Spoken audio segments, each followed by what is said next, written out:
50. Here we go. Let's get started. Today I'm chatting with Mariama Lockington. Mariama, how are you today? I am doing really well, Rob. Thank you so much for having me. I was excited to be on. Thank you very much for making the time. I am thrilled to chat with you, and I'm so glad you're our guest for 50 because I'm expecting huge things. I know this is, I don't want to jinx it, but I think this is going to be our best episode ever. So, okay. No pressure. No pressure whatsoever. So let's start with, if you don't mind, I'm terrible with other people's biographies and other people's books. So if you would just tell esteemed audience a little bit of an overview of your background. Yeah. So I am an author and also an educator. And I have a novel, a middle grade novel that just came out in July called For Black Girls Like Me. I grew up a little bit of everywhere, but I currently live in Lexington, Kentucky. So when I talk with young people about what they know about Kentucky, usually the first thing they say is fried chicken. But then some people do get that we have a big horse industry here.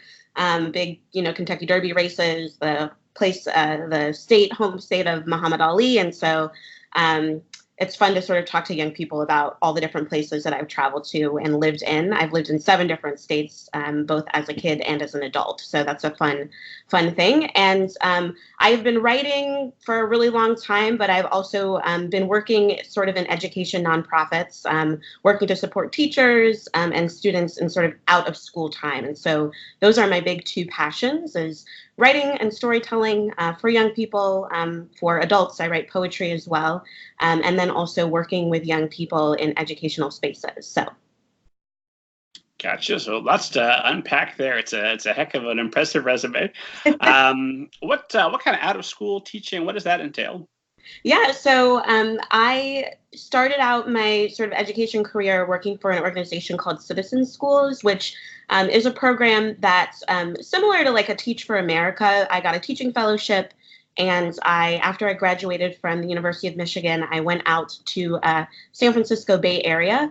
And basically what I did is during the school day, I was assigned a middle school, and I worked with the teachers to support specific students during the school day that were then going to be coming to our after school program. And then after school, I ran a classroom of students, both helping them with homework, and then we did something called apprenticeships. So volunteers would come in and want to teach something that they were an expert on. So wanting to teach an art class, or I helped a volunteer come up with a curriculum for etiquette because she really wanted to teach young people about etiquette, or financial planning. And so my job then was to work with volunteers to come up with a curriculum to sort of teach to middle school students about those different things. And so it was both a program that was doing practical homework help, and then also getting young people to think about future careers and future passions that they might have in the world. And that's sort of how I got started. And then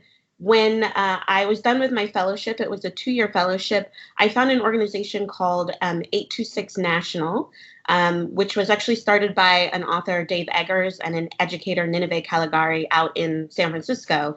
And it's a network of, at the time, it was 6 or 7. I think they've expanded now, writing and tutoring centers all across the country that specifically focused on getting young people to write creatively, also helping them, with their academic writing. And then also my favorite thing was actually publishing young people in professionally bound works that designers, designed, editors edited, and then the books were sort of sold in the writing centers and in stores in the different cities. And so I had the pleasure of working for that organization for 7 years and getting to do a lot of in-schools publishing projects with young people and help them become published authors before they even graduated middle or high school. So. Can I get a time machine for you to come back to me when I was in middle school and high school and help me do that? That sounds amazing. Yeah, me too. I would have loved a program like that. And it really was, some of my biggest joy was like watching those books get put together and then watching young people understand that we were going to actually have like a book release party, and they were going to get to sort of read from their books and then have their parents or family members and community members come and like get a copy of the book and actually sign a book as an author. So I feel like I got to watch young people signing books before I ever had to do it myself. And that's a really cool thing. I've got all kinds of questions for you, but what did working with young people, the target audience for your book for Black girls like me, I assume, at Yeah. least a big part of it.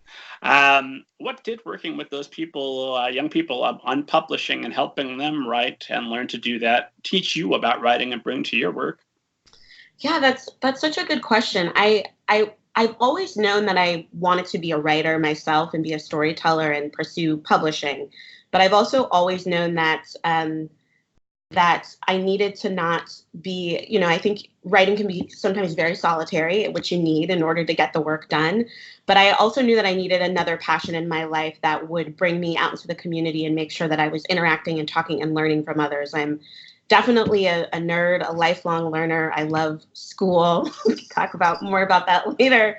And I love books and I love school and I love storytelling. And I liked being in the classroom when I was a young person. And so becoming an adult and finding myself working with young people just seemed sort of like a natural move.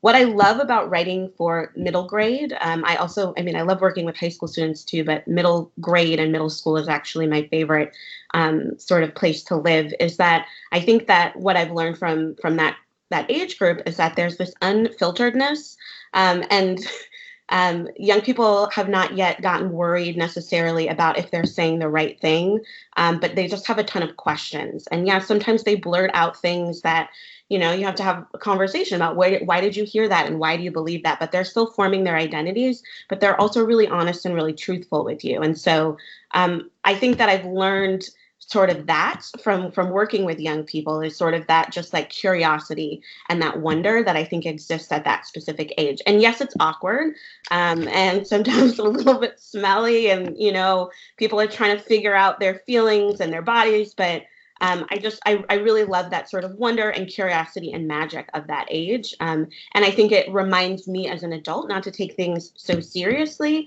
and then also not to be so afraid of things that I don't know, that I'm still trying to figure out. And I think young people, specifically middle schoolers, can really teach us a lot about the world, and a lot about resilience too. I think my book is a book that is a book about a young girl who is Black and adopted. And so she's growing up in a white family.